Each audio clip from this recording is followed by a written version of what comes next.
ഉത്തരകാശി എന്ന ഹിമാലയൻ ചെറുപട്ടണം ആത്മീയതയുടെ ഈറ്റില്ലമാണ്. പ്രായേണ സൗകര്യപ്രദമായ കാലാവസ്ഥയും ഗംഗയുടെ സാമീപ്യവും കൊണ്ട് ഋഷിവര്യന്മാർ സന്യാസത്തിനായി തിരഞ്ഞെടുക്കുന്ന പ്രധാന കേന്ദ്രം കൂടിയാണിത്. അനേകം ആശ്രമങ്ങളിലായി ലൗകിക സുഖം വെടിഞ്ഞ സന്യാസിമാർ ഇവിടെ തപസ്സനുഷ്ഠിച്ചു പോരുന്നുണ്ട്. പക്വശാഖകൾ ത്രിപഥങ്ങളായി ഒഴുകുന്ന ഭഗീരഥി തീരങ്ങളിൽ അവർ മനഃശാന്തിയുടെ തീവ്രപ്പെരുമ അനുഭവിച്ചറിയുന്നു. ഹിതമറിയുന്ന ഋഷിഹൃദയങ്ങൾ ആത്മീയതയുടെ ഉത്തുംഗ ശൃംഗങ്ങളിൽ വസിക്കുന്നു. ഇപ്പൊ നമ്മൾ പറഞ്ഞു സ്വസ്ഥമായിട്ട് ഒരു സന്യാസത്തിന് പറ്റിയ സ്ഥലമാണ് ഉത്തരകാശി, അല്ലെ ഉത്തരകാശിയോട് ചേർന്ന ഗംഗോത്രി. ഇതല്ല, അപ്പോൾ ഒരു സന്യാസ ശ്രേഷ്ഠനാണ് നമ്മുടെ കൂടെ ഉള്ളത്. അദ്ദേഹം കർണാടകയിൽ നിന്നുള്ളത്. Chandragiri. How long you are here? I am from past 12 years. Past 12 years. I came around 2003-2004, that period. Okay. And from then I am here. Even I came here as a tourist to see the Char Dham Yatra. And I met my guru in Gangotri. And my guru being a Kriya Yogi, I was initiated into the practice of Kriya. And from then he has taught me various techniques of yoga and meditation. Yes, before Kriya, the foundation is Hatha Yoga, where you will be purifying your body through various techniques. It is called Shat Karma. And after purification of the body, and then purification of the mind through various mantras and various rituals, then you are finally introduced to the practice of Kriya. In Kriya, you take your pranavayu through 7 centers in your body or chakras, and finally awaken the Kundalini Shakti to reach Sahasrara. Because when Kundalini reaches the brain, many latent parts which are not awakened are awakened, and you gain Upasiddhis and Mahasiddhis. So the goal of Kriya is salvation through various techniques, where the Kundalini will meet in the Sahasrara, and you will gain Shashvata Mukti, that is salvation. ഇതാണ് നമ്മൾ പറഞ്ഞത്. നമ്മുടെ സാധാരണ ഒരു മനുഷ്യന്റെ ആത്മീയതയും ഭൗതികതയും തമ്മിലുള്ള വ്യത്യാസമല്ല, രണ്ടും ഒന്നാണ്. This is where you are standing is the famous temple of Kashi Vishwanath of Uttar Kashi. There are 5 Kashis in India, Panch Kashi. One is Tenakashi in Tamil Nadu, south. One is Shiv Kashi, famous for the firecrackers. That is also in the south. One is Gupta Kashi on the way to Kedarnath. This is Uttar Kashi, and the main Kashi is Banaras Kashi. That is Mukhya Kashi. The importance of this place is Lord Shiva in the Skanda Purana has said that I reside here during the dark age, that is the Kali Yuga, with all the god and the goddesses here in Uttar Kashi. Because this is at a height of about 1,200 meters above mean sea level, so the atmosphere is much purer, the air is much purer, and saints and sages from time immemorial have meditated here, and that vibration, that spiritual aura still exists here, and you can see the mountains, various caves, and many places of spiritual importance here. So now coming to this temple, this is the Shakti temple, where the trident or the Trishula of Rajarajeshwari Mahashakti is installed by the god and goddesses. After the goddess vanquished Mahishasura, her weapon, that is the Trishula, is installed here.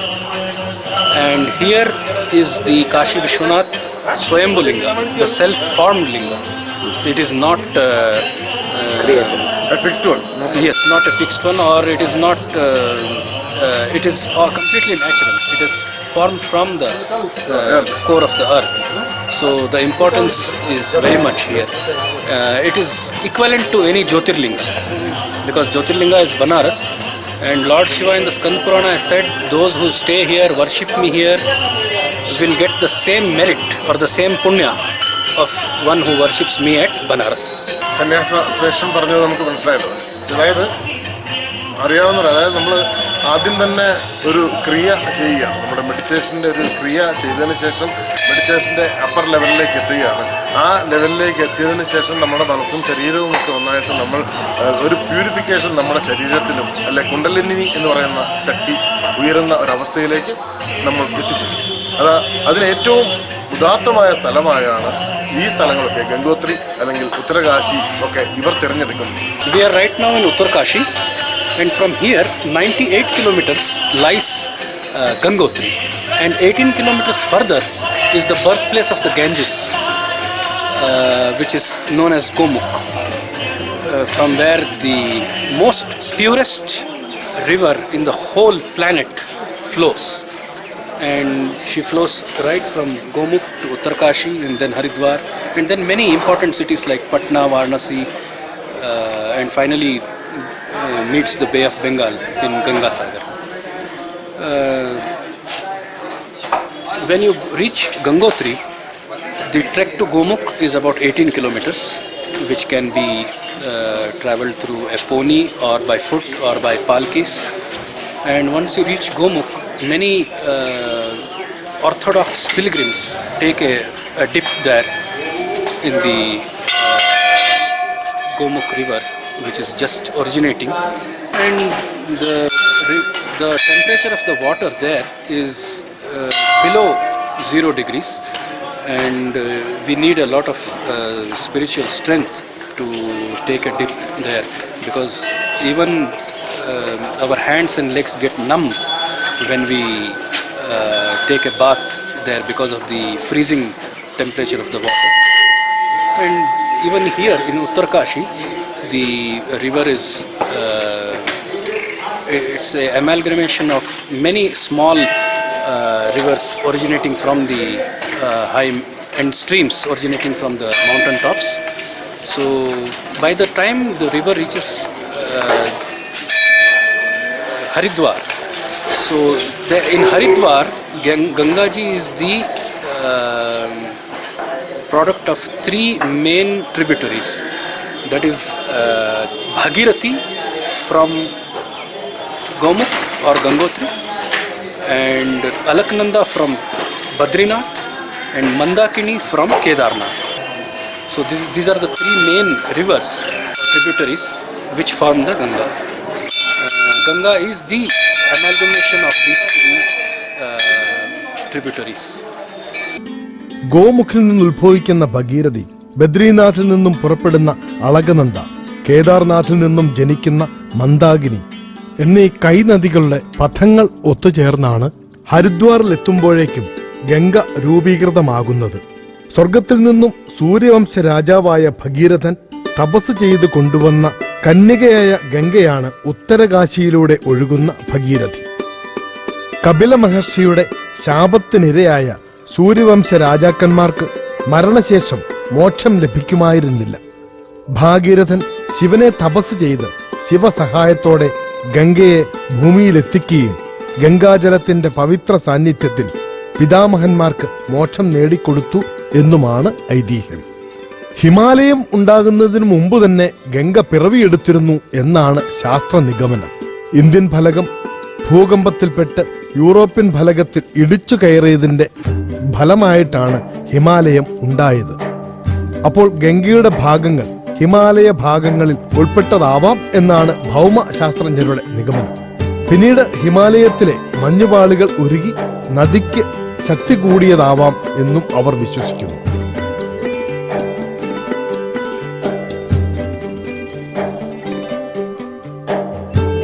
Kashi Vishwanatha ക്ഷേത്രത്തിന് ഏറെ പ്രശസ്തി ലഭിക്കുന്നതും ഭാഗീരഥി തീരത്ത് നിലകൊള്ളുന്നു എന്നതുകൊണ്ട് തന്നെയാണ്. കാശി വിശ്വനാഥ ക്ഷേത്ര സമുച്ചയത്തിലെ പ്രധാനപ്പെട്ട ക്ഷേത്രമാണ് ശക്തി മന്ദിർ. ശിവശൂലത്തെ പാർവതീ രൂപമായിട്ടാണ് സങ്കല്പം.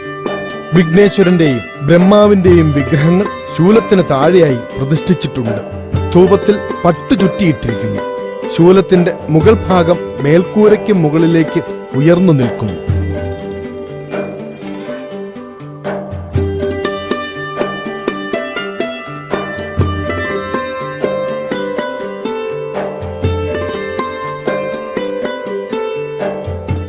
ഉത്തരകാശിയിലെ ദർശനത്തിന് നമ്മൾ എത്തുമ്പോൾ മുൻവശത്ത് കാണുന്ന ഏറ്റവും വലിയ ഒരു സ്തൂപമാണ് ശൂലം എന്ന് പറയുന്നത്. ഈ ശൂലം സ്ഥാപിച്ച് ഇത് പിഴുതു മാറ്റുവാൻ വേണ്ടിയിട്ട് ഇതിൻ്റെ പുനരുദ്ധാരണ സമയത്ത് നോക്കിയെങ്കിലും ഇതിൻ്റെ ആഴം അറിയാത്തതുകൊണ്ട് അത് പറിച്ചു മാറ്റാൻ ഇവിടെ തന്നെ ശൂലത്തിനൊരു അമ്പലം കിട്ടി അതിനെ ആരാധിച്ചു വരികയാണ് ഉത്തരകാശിയിലുള്ള ആളുകൾ ചെയ്യുന്നത്. വിശ്വനാഥ ക്ഷേത്രത്തിന് അഭിമുഖമായിട്ടാണ് ശക്തി മന്ദിറിന്റെ സ്ഥാനം. ദുർഗാദേവിയുടെ ഭൂതങ്ങൾ എറിഞ്ഞതെന്ന് വിശ്വസിക്കപ്പെടുന്ന തൃശൂലം ആകാശത്തേക്ക് ഉയർന്നു നിൽക്കുന്നു. ഭൂനിരപ്പിൽ നിന്ന് 6 മീറ്ററോളം ഉയരമുണ്ട് തൃശൂലത്തിന്. 1500 വർഷങ്ങൾക്ക് മേൽ പഴക്കമാണ് ഇതിന് കണക്കാക്കപ്പെട്ടിരിക്കുന്നത്. അവിശ്വസനീയമായ മറ്റൊരു കാര്യം, എത്ര ശക്തിയോടെ ശ്രമിച്ചാലും ഊരിപ്പോരാത്ത ഈ തൃശൂലം ഒരു വിരൽത്തുമ്പ് തൊടുന്ന മാത്രയിൽ തന്നെ വൈബ്രേറ്റ് ചെയ്യുന്നു എന്നുള്ളതാണ്. ദേവാസുര യുദ്ധത്തിന് ശേഷം ഈ ശൂലം ഇവിടെ സ്ഥാപിക്കുകയാണ്. ഈ ദേവിയാൽ പ്രതിഷ്ഠിച്ചതായതുകൊണ്ട് ഈ ശൂലത്തെ ഇവർ ദേവിയായിട്ടാണ് ആരാധിക്കുന്നത്. ഇതിൻ്റെ നീളം എന്ന് പറയുന്നത് സ്വർഗം മുതൽ പാതാളം വരെ ഉണ്ടെന്നാണ് സങ്കല്പം. അതുകൊണ്ട് തന്നെയാണ് ഇവിടെ ദേവിയായിട്ട് ആരാധിക്കുന്നതിന് കാരണം എന്നാണ് ഇവിടുത്തെ സന്യാസി ശ്രേഷ്ഠൻ. അതുകൊണ്ട് തന്നെയാണ് ഇത് ഒരിക്കലും പിഴുതു മാറ്റാതെ ഇവിടെ തന്നെ സ്ഥാപിച്ച് ആരാധിക്കുവാൻ ഇവിടെയുള്ളവർ തീരുമാനിക്കുവാനും കാരണം.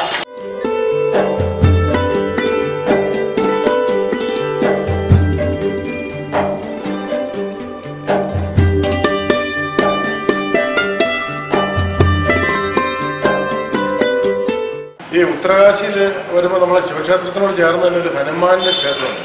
ക്ഷേത്രം എവിടെയുണ്ടോ അവിടെയൊക്കെ ശ്രീരാമനുണ്ടോ അല്ലേ? അല്ലാതെ ശ്രീരാമനില്ലാതെ ഹനുമാന് ജീവനില്ല.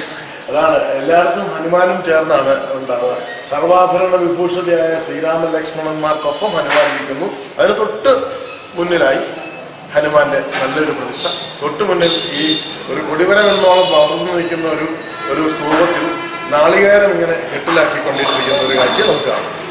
സപ്തയിരം ജീവികളിൽ ഒരാളായ ഹനുമാന്റെ ക്ഷേത്രത്തിനു മുന്നിലെ ധ്വജസ്തൂപത്തിൽ ഭക്തർ നിവേദ്യമായി സമർപ്പിച്ച നാളികേര സഞ്ചികൾ കാണാം.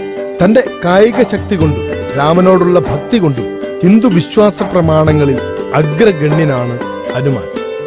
സംശയാതീതമായ ദൃഢഭക്തിയുടെ മഹിതോദാഹരണമാണ് ഈ ഹനുമാൻ എന്ന സങ്കല്പം. കേരളത്തിൽ ഹനുമാൻ ക്ഷേത്രങ്ങൾ നന്നേ കുറവാണെങ്കിലും ഉത്തരേന്ത്യയിലെ സ്ഥിതി അതല്ല. ഈ വാനര ദൈവത്തിന്റെ പ്രതിഷ്ഠയില്ലാത്ത ക്ഷേത്രങ്ങൾ അവിടെ ഇല്ല എന്ന് തന്നെ പറയാം. 4 വശങ്ങളും പർവ്വതങ്ങളാൽ ചുറ്റപ്പെട്ട് കിടക്കുന്ന ഉത്തരകാശി എന്ന ചെറുപട്ടണം. പഴക്കച്ചവടം നടത്തുന്ന ഉന്തുവണ്ടിക്കാർ, പിന്നിൽ കൊച്ചു കൊച്ചു വ്യാപാര സ്ഥാപനങ്ങൾ. പുലർച്ചെ തന്നെ നിരത്തും നഗരവും സജീവമായി കഴിഞ്ഞു. യൂണിഫോം ഇട്ട വിദ്യാർത്ഥികൾ ഒറ്റയ്ക്കും കൂട്ടായും പോകുന്നുണ്ട്. പ്രാതൽ കഴിഞ്ഞാവാം ഗോമുഖിലേക്കുള്ള യാത്ര. ഇനിയുള്ള വഴികളിൽ ഭക്ഷണശാലകൾ വളരെ വിരളമാണ്.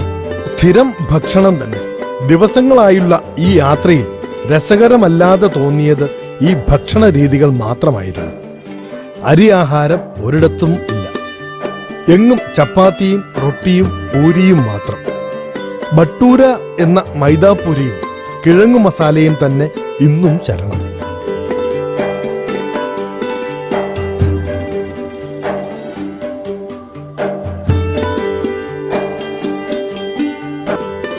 ആത്മീയതയും ഭക്തിയും തപസ്സും മാത്രമല്ല ഉത്തരകാശിയിലുള്ളത്.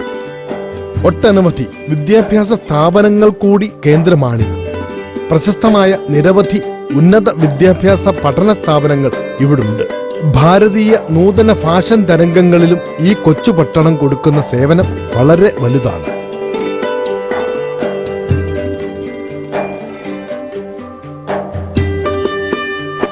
കഴുതകളെപ്പോലെ ചുമലിൽ ഭാരം തൂക്കി കുന്നുകയറുന്നവരെ കണ്ടു. പ്രഭാത ഭക്ഷണത്തിന് ശേഷം ഒരു ടാക്സിയിൽ ഞങ്ങൾ ഗോമുഖിലേക്കുള്ള യാത്ര തുടങ്ങി. ഇടത്താവളമായ ഗംഗോത്രി വരെയേ ഈ വാഹനത്തിൽ പോകുവാൻ സാധിക്കൂ. പിന്നീടങ്ങോട്ട് സാഹസികമായ കാൽനട യാത്ര തന്നെ. യാത്രയ്ക്ക് മുമ്പ് ഗംഗോത്രി നാഷണൽ പാർക്കിൽ നിന്ന് പ്രത്യേകം അനുമതി വാങ്ങേണ്ടതുണ്ട്. നമ്മൾ ഈ ഗോമുഖ് പോകുന്നതിന് ഇവിടുത്തെ ഉത്തരകാശിയിലുള്ള DF ഓഫീസിൽ നിന്ന് പ്രത്യേക പെർമിഷൻ വേണം. കാരണം ഈ പോകുന്ന പോക്കിൽ അപകടങ്ങളൊക്കെ ഉണ്ടാകും. അപ്പം അപകടങ്ങൾ മാത്രമല്ല, ആ സമയത്ത് വിടത്തില്ല. രണ്ടാമത്തെ കാര്യം, നമ്മൾ പോകുന്ന നമ്മുടെ തന്നെ റിസ്കിലാണ്. ഇതിൽ ഗവൺമെൻറ്റിന് ഉത്തരവാദിത്വം ഇല്ല എന്നൊരു സാക്ഷ്യപത്രം കൂടിയാണ് ഇവിടെ നമ്മൾ ചെയ്യുന്നത്. ഈ പെർമിഷൻ കിട്ടിയതിന് ശേഷം മാത്രമേ നമുക്ക് അങ്ങോട്ട് പോകാൻ സാധിക്കത്തുള്ളൂ.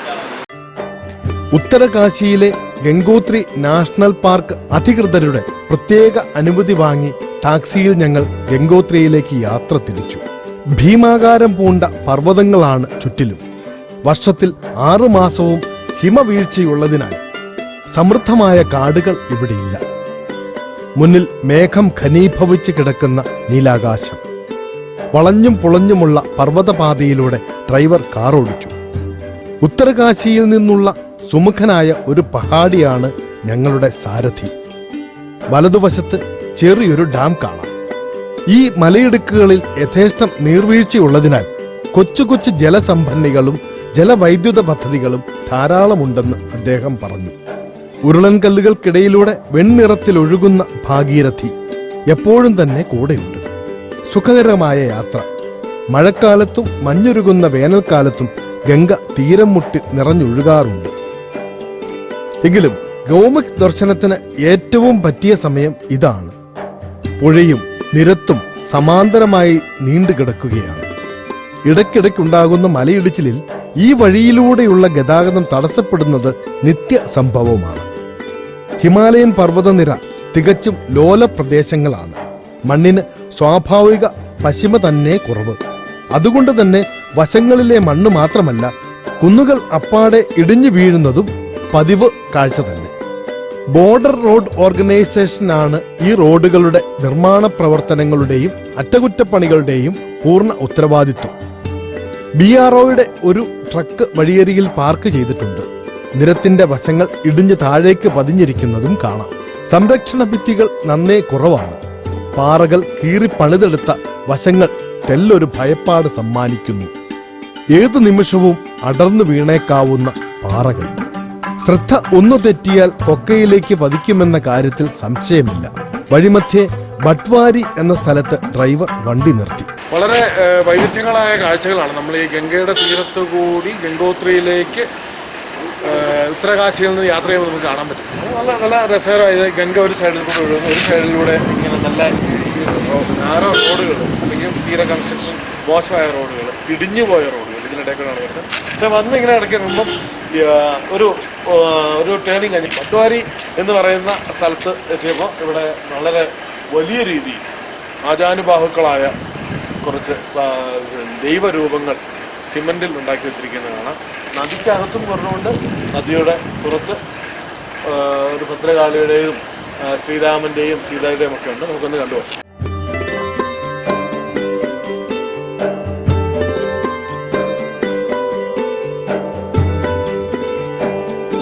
ഒരു 50 അടിയെങ്കിലുമുള്ള ഉയരമുള്ള ശിവന്റെ രൂപമാണ്. മലയിടുക്കുകൾക്കിടയിൽ അതിന് ഗംഗ അടിയിലൂടെ ഒഴുകുന്നുണ്ട്. അതിന് തൊട്ട് പുറകിലായിട്ട് ഒരു ശിവക്ഷേത്രവും.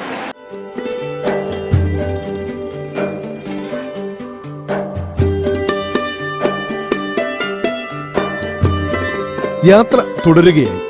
റോഡിൽ ടാറിംഗ് പലയിടത്തും പൊളിഞ്ഞിരിക്കുന്നു.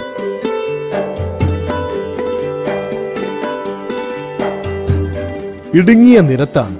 ഗംഗയ്ക്ക് കുറുകെയുള്ള ഒരു പാലം കടന്ന് വാഹനം നീങ്ങി. യാത്ര കൂടുതൽ ദുഷ്കരമാവുകയാണ്. പഴയ ആഹ്ലാദമില്ല. ചെറിയൊരു ഭയമാണ് ഇപ്പോൾ കൂടെ സഞ്ചരിക്കുന്നത്. അർത്ഥഗുഹ പോലുള്ള കൽമതിലുകൾ മുകളിൽ, പാതാള ഗർത്തങ്ങൾ താഴെ. ഡ്രൈവർക്ക് പക്ഷേ തെല്ലും കൂസലില്ല. ഗംഗോത്രി കണ്ട് കാൽനടയായി മടങ്ങുന്ന തീർത്ഥാടകരെയും കാണാം. മലകളെ ചുറ്റി പമ്പരത്തിന്റെ ചരടുപോലെ യാത്ര മുകളിലേക്ക് നീങ്ങുകയാണ്.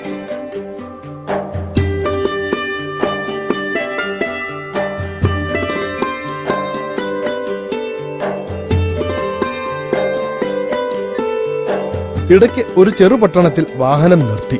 ചെറിയ ഹോട്ടലുകളും ലഘു ഭക്ഷണശാലയും മാത്രമുള്ള ഇടത്താവളമാണിത്. ഉത്തരകാശിയിൽ നിന്ന് ഗംഗോത്രിയിലുള്ള യാത്രക്കിടയിൽ ഒരു പ്രധാന കേന്ദ്രമാണ് ഗംഗാനാനി എന്ന് പറയുന്ന സ്ഥലം. ഇവിടെ ഒരു പ്രത്യേകത ഉണ്ട്, അതെന്താണെന്ന് നമുക്ക് മുകളിൽ ചെല്ലുമ്പോൾ കാണാം.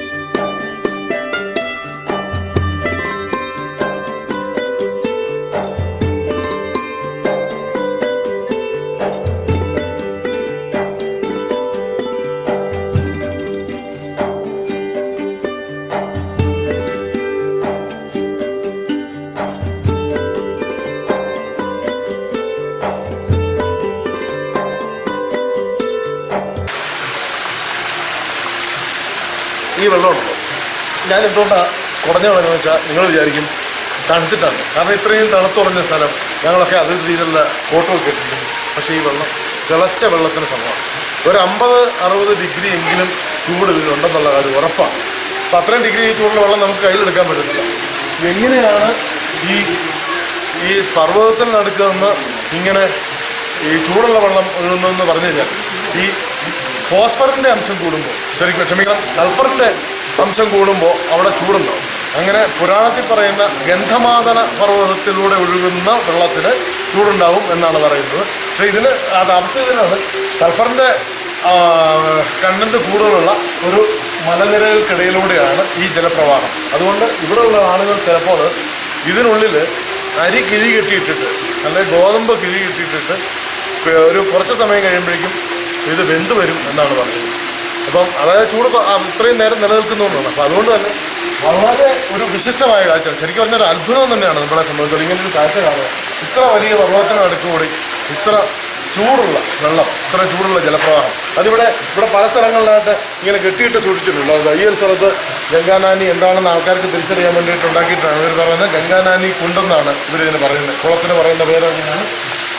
എന്തായാലും ഇതൊരു മറക്കാനാവാത്ത കാഴ്ചയാണ്, മറക്കാനാവാത്ത ഒരു അനുഭവമാണ്. ഞാൻ വളരെയധികം എന്താ പറയുന്നത്, ഇത് കണ്ട് ആസ്വദിച്ച ഈ പ്രകൃതിയുടെ ഈ ഒരു വികൃതി കണ്ട് ശരിക്കും ഭ്രമിച്ചു വരും.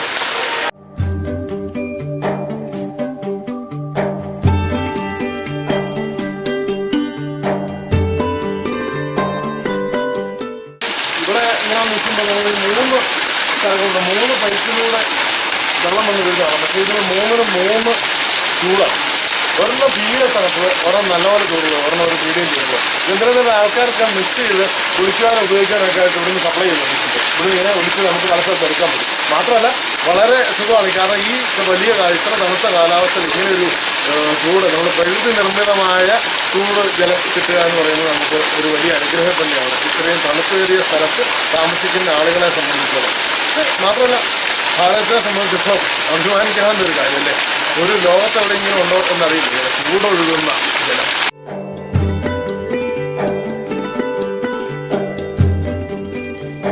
ഗംഗാനദിയിൽ നിന്ന് ഗംഗോത്രിയെ ലക്ഷ്യമാക്കി വീണ്ടും മലകയറ്റം തുടങ്ങി. വളരെ ശ്രദ്ധയോടെയാണ് ഡ്രൈവർ വാഹനം ഓടിക്കുന്നത്. താഴെ ഭയാനകമായ ഗർത്തങ്ങളാണ്. ചുറ്റും പലതരം ആകൃതി പേറുന്ന പർവ്വതങ്ങൾ, സ്കെയിൽ വെച്ച് മുറിച്ചെടുത്ത് ചതുഷ്കോണം പോലുള്ള മലകളുമുണ്ട്.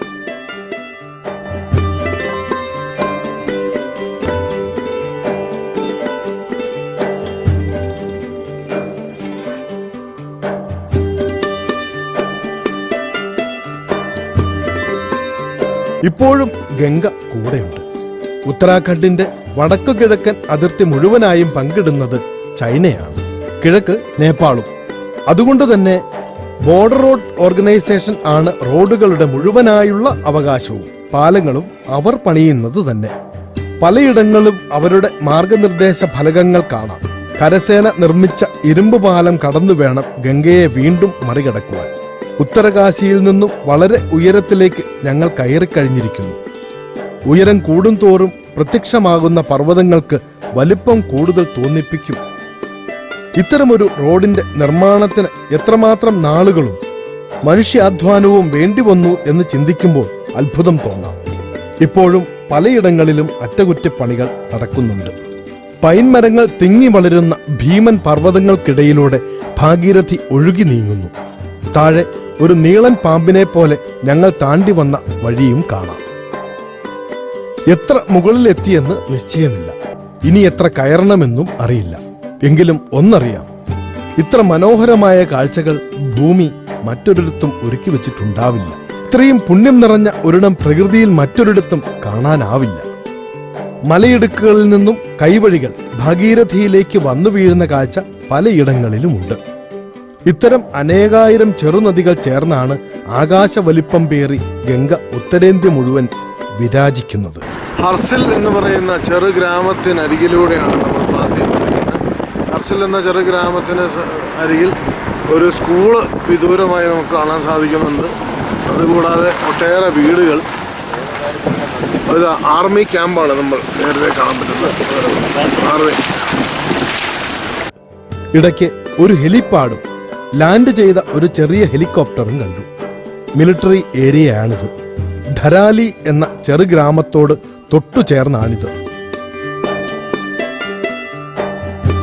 തകരമേൽക്കൂരകളുള്ള കെട്ടിടങ്ങളാണ് അധികവും. ധരാലി എന്ന് പറയുന്ന ഗ്രാമമാണ്. ഹോട്ടലുകൾ ഇവിടെ എല്ലായിടത്തും സുലഭമാണ്. ഹോട്ടലുകളിലൊക്കെ പക്ഷേ എല്ലാ സ്ഥലത്തും ഒന്നേ കിട്ടത്തുള്ളൂ. ആലു പൊറോട്ട, പൂരി അങ്ങനെ തുടങ്ങുന്ന ഗോതമ്പിന്റെ ഐറ്റങ്ങളല്ലാതെ ചോറ് കിട്ടും. പക്ഷേ ചോറിൽ മുഴുവൻ തന്നെ ഡാലാണ് അവർക്ക് കറിയായിട്ട് കൂടുതൽ ഉപയോഗിക്കുന്നത്. കാരറ്റ് ഏറ്റവും കൂടുതൽ, നമ്മുടെ നാട്ടിൽ ഏറ്റവും കൂടുതൽ ഉപയോഗമുള്ള കാരറ്റിന് ഇവിടെ ഉപയോഗമെങ്കിലും ഉണ്ടെന്ന് സംശയം. കാരണം ഒരു സ്ഥലത്തും കാരറ്റ് ഒന്ന് വൃത്തിയായിട്ടുള്ള മുഴുവൻ കേടുപിടിച്ച കാരറ്റുകൾ മാത്രമേ വെജിറ്റബിൾ മാർക്കറ്റിൽ പോലും ഈ പ്രദേശങ്ങളിൽ കാണാൻ സാധിക്കാറുള്ളൂ.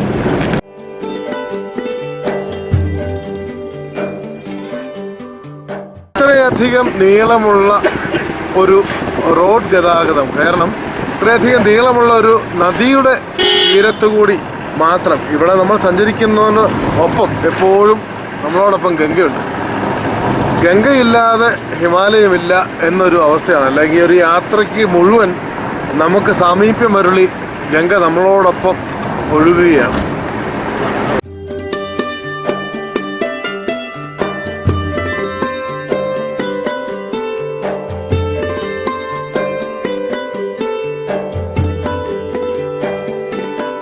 യാത്ര ലങ്കാ പാലത്തിനോട് അടുക്കുന്നു.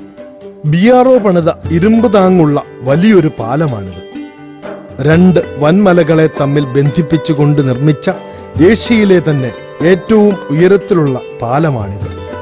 താഴെ സമൃദ്ധമായി ഒഴുകുന്ന ഗംഗ, ദേവദാരുക്കൾ സമ്മാനിച്ച വന്യസൗന്ദര്യം പേറിയ പർവ്വതനിരകൾ, നദിക്ക് ഒഴുകുവാൻ വേണ്ടി മാത്രമായി ചാലുകീറിയെടുത്തിരിക്കുന്ന കൂറ്റൻ പാറക്കെട്ടുകൾ, ഇന്ദ്രനീലിമ പേറിയ ആകാശക്കീറുകൾ.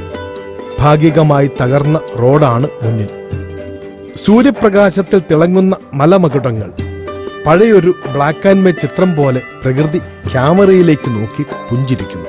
മറ്റൊരു അസുലഭ കാഴ്ച. അസുലഭ എന്ന് പറഞ്ഞാൽ ഏഷ്യയിലെ തന്നെ ഏറ്റവും വലിയ 2 മലകളെ തമ്മിൽ ബന്ധിപ്പിക്കുന്ന, ഏഷ്യയിലെ ഏറ്റവും ഉയരമുള്ള സ്ഥലത്ത് സ്ഥിതി ചെയ്യുന്ന ഏറ്റവും വലിയ ഒരു പാലമാണ് ഈ ലങ്ക മലനിരകൾക്കും കുറുകെയുള്ള ഈ പാലം. അതിമനോഹരമാണ് കാഴ്ച. കാഴ്ചയെന്ന് മാത്രമല്ല, നമ്മളെ പേടിപ്പെടുത്തും. അത്രയ്ക്ക് ഉയരത്തിലാണ് നമ്മൾ തൊട്ട് താഴെ കൂടെ ഇങ്ങോട്ട് അല്പം നിറം മാറി ഒഴുകുന്ന ഗംഗ. ഗംഗയ്ക്ക് എത്രയാ നിറം, ഗംഗയ്ക്ക് എന്തൊക്കെയാ സൗന്ദര്യം, നമുക്ക് പറയാനാവത്തില്ല. മുകളിലേക്ക് ചെല്ലും തോറും സൗന്ദര്യം ഇങ്ങനെ കൂടിക്കൂടി വരുന്നു, നമ്മളുടെ ആവേശം ഇങ്ങനെ കൂടിക്കൂടി വരുന്നു. എന്താണെന്ന് അറിയത്തില്ല, ഒരു അനുഭൂതി, വല്ലാത്തൊരു അനുഭൂതിയാണ് ഇവിടെ കാണുന്നത്. ഏതായാലും നമുക്ക് മുന്നിലേക്ക് ഗംഗയുടെ കാഴ്ചകളിലൂടെ തന്നെ നടക്കാം.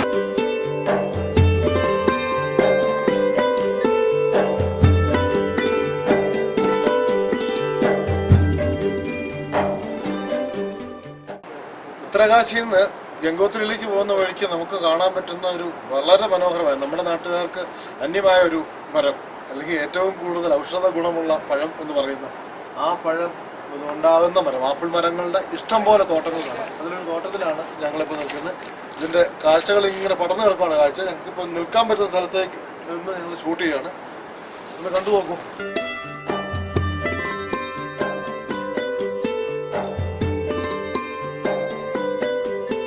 കാശ്മീരിൽ എന്ന പോലെ സമൃദ്ധമായി വിളഞ്ഞു നിൽക്കുന്ന ആപ്പിൾ തോട്ടങ്ങൾ ഇവിടെയും കാണാം. ഇലകൾ കാണാത്തത്രവണ്ണം അധികം കായ്ച്ചു നിൽക്കുന്ന മരങ്ങൾ.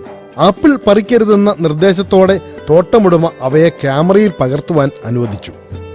പറിച്ചെടുത്ത പഴങ്ങൾ വഴിയരികെ വിൽപ്പനയ്ക്കായി വച്ചിട്ടുണ്ട്. കിലോയ്ക്ക് 40 രൂപയാണ് വിൽപ്പന വില. ഇത് ഷൂട്ട് ചെയ്യാൻ വേണ്ടി പോകുന്ന സമയത്ത് ഇവർ പറഞ്ഞു തൊടരുത്, പറിക്കരുത് എന്ന് പറഞ്ഞു. അതുകൊണ്ട് തൊട്ടില്ല, പറിച്ചുമില്ല. പക്ഷെ ഇവിടെ അവരോട് തന്നെ പറിച്ച ആപ്പിള് ഇവിടെ വിൽക്കാൻ വേണ്ടി വെച്ചിട്ടുണ്ട്. കിത്ര 40 രൂപയാണ്. 40 രൂപയാണ് 1 കിലോ. ഏതെടുത്താലും 40 രൂപ, ഏതെടുത്താലും 40. അപ്പോൾ പക്ഷേ ഇതിനകത്ത് ഏതാ നല്ല ആപ്പിൾ എന്നൊന്നും പറയാനുള്ള തിരിച്ചറിയാനുള്ള ആപ്പിൾ ബുദ്ധിയൊന്നും എനിക്കില്ല. അതുകൊണ്ട് ഏതായാലും ഇത് കൊണ്ടുപോയി വീട്ടിലേക്ക് കൊണ്ടുവരാമെന്ന് വെച്ച് കഴിഞ്ഞാൽ 3-4 ദിവസം കഴിഞ്ഞ് എത്തുള്ളൂ. അതുകൊണ്ട് 1 കിലോ മാത്രം വാങ്ങിച്ചു 40 രൂപ.